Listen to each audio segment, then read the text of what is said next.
পঞ্চম শ্ৰেণীৰ পাঠ 18 ঈদ পাঠটিৰ প্ৰশ্নসমূহৰ প্ৰথম খণ্ড ভিডিঅ'টি চাবলৈ নাপাহৰিব আৰু লগতে চেনেলটো ছাবস্ক্ৰাইব, লাইক আৰু শ্বেয়াৰ কৰিব বুলি আশা কৰিলোঁ। প্ৰথম প্ৰশ্ন, মুছলমানসকলৰ পবিত্ৰ ধৰ্মীয় উৎসৱ কি? উত্তৰ ঈদ। প্ৰশ্ন 2, কোনটো মাহ মুছলমানসকলৰ বাবে পবিত্ৰ মাহ? উত্তৰ ৰমজান মাহ। প্ৰশ্ন 3, ঈদ কেইটা আৰু কি কি? উত্তৰ ঈদ দুটা।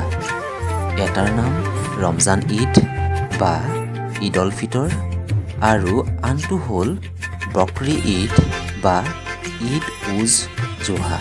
প্ৰশ্ন 4, ৰোজা ধৰা কাক বোলে?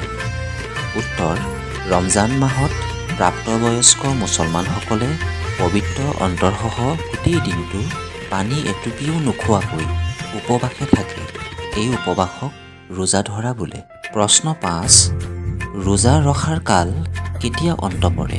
উত্তৰ শুক্লা দ্বিতীয়া তিথিত আকাশত 9 জোন দেখাৰ লগে লগে মাহজোৰা ৰোজা ৰখাৰ কাল অন্ত পৰে। প্ৰশ্ন 6, ঈদ উজ জোহা উৎসৱ কেতিয়া পালন কৰা হয়? উত্তৰ বকৰী ঈদ বা ঈদ উজ জোহা উৎসৱ জিলহজ মাহৰ 10 তাৰিখে পালন কৰা হয়। প্ৰশ্ন 7, মুছলমানসকলে বকৰী ঈদত আল্লাহৰ নামত কি কুৰবানী কৰে? উত্তৰ উট, দুম্বা বা ভেড়া ছাগলী। প্ৰশ্ন 8, মুছলমানসকলে ৰমজান মাহটো পৰম পবিত্ৰ মাহ হিচাপে সভক্তিৰে কিয় পালন কৰে?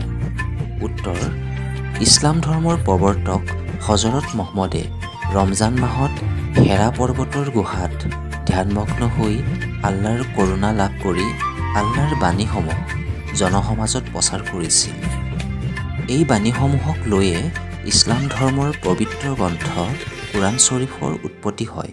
সেইকাৰণে মুছলমানসকলে ৰমজান মাহটো পৰম পবিত্ৰ মাহ হিচাপে সভক্তিৰে পালন কৰে। প্ৰশ্ন 9, ৰমজান মাহৰ ঈদৰ পবিত্ৰতা কেনেদৰে পালন কৰে?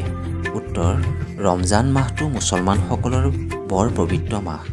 এই ৰমজান মাহত প্ৰাপ্তবয়স্ক মুছলমানসকলে পবিত্ৰ অন্তৰসহ গোটেই দিনটো পানী এটুপিও নোখোৱাকৈ উপবাসে থাকে। এই উপবাসক ৰোজা ধৰা বুলি কোৱা হয়। প্ৰত্যেক দিনে সূৰ্য অস্ত যোৱাৰ পিছত ৰোজা ভাঙি নামাজ পঢ়ে আৰু তাৰ পিছত আহাৰ গ্ৰহণ কৰে। এনেদৰে মুছলমানসকলে সম্পূৰ্ণ এমাহ ৰোজা ৰাখে। শুক্লা দ্বিতীয়া তিথিৰ দিনা 9 জোন দেখাৰ লগে লগে ৰমজান মাহ বা ৰোজাকাল বা তেওঁলোকৰ উপবাস অন্ত হয়।